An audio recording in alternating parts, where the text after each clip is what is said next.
Hi guys, ചൂടൊക്കെയല്ലേ? അപ്പം നമുക്കൊരു lime juice ഉണ്ടാക്കിയാലോ. അപ്പോൾ അതിന് വേണ്ടിയിട്ട് ഞാനിവിടെ 2 നാരങ്ങ ചെറിയ ചെറിയ കഷ്ണങ്ങളാക്കിയിട്ടുണ്ട്. അപ്പോൾ എല്ലാം ഇതുപോലെ ചെറിയ കഷ്ണങ്ങളാക്കിയിട്ട് ഒരു ബൗളിലോട്ട് മാറ്റി വെച്ചിട്ടുണ്ട്. പിന്നെ ഞാനൊരു മിക്സിയുടെ ജാർ എടുത്തിട്ട് അതിൻ്റെ അകത്ത് 6 സ്പൂൺ പഞ്ചസാരയും ആവശ്യത്തിനുള്ള ഉപ്പും കുറച്ച് തണുത്ത വെള്ളവും പിന്നെ എൻ്റെ അടുക്കയിൽ മിൻറ്റ് ലീവ്സ് ഇപ്പോൾ ഉണ്ടായിരുന്നു, അതുകൊണ്ട് കുറച്ച് മിൻറ്റ് ലീവ്സും ഇച്ചിരി ഇഞ്ചി ചതച്ചതും കൂടി ഇട്ടിട്ട് നല്ല രീതിക്ക് അടിച്ചെടുത്തിട്ടുണ്ട്.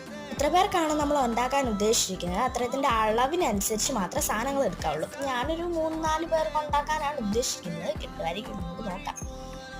അപ്പോൾ അതടിച്ച ജ്യൂസ് നമുക്കൊരു ബൗളിലോട്ട് മാറ്റി വെക്കാം. പിന്നെ ആ ജ്യൂസും കുറച്ച് വെള്ളവും നേരത്തെ എടുത്ത നാരങ്ങയും കുറച്ച് പഞ്ചസാരയും ഇട്ട് അത് ജസ്റ്റ് ഒന്ന് ചെറുതായിട്ടൊന്ന് കറക്കി എടുത്തിട്ടുണ്ട്. പിന്നെ ഞാനത് ജസ്റ്റ് ഒന്ന് അരിച്ചെടുത്തിട്ടുണ്ട്. പിന്നെ ഞാനൊരു ഗ്ലാസ് എടുത്തിട്ട് ഈ 2 ജ്യൂസും കുറച്ച് അതിൻ്റെ അകത്തോട്ട് ഒഴിച്ച് കൊടുത്തിട്ട് സോഡയും കൂടി ഇട്ടിട്ട് നന്നായിട്ട് ഇളക്കി കൊടുക്കും. സോഡ ഒഴിച്ചപ്പോൾ നന്നായിട്ട് പതിഞ്ഞ് വരുന്നുണ്ടായിരുന്നു. പിന്നെ ഇച്ചിരി ഡെക്കറേഷന് വേണ്ടിയിട്ട് ഇച്ചിരി മിൻറ്റ് ലീവ്സും കൂടി ഇട്ടിട്ടുണ്ട്. അപ്പോൾ ഇന്നത്തെ വീഡിയോ ഇത്രയേ ഉള്ളൂ. അപ്പോൾ എല്ലാവർക്കും ടാറ്റാ.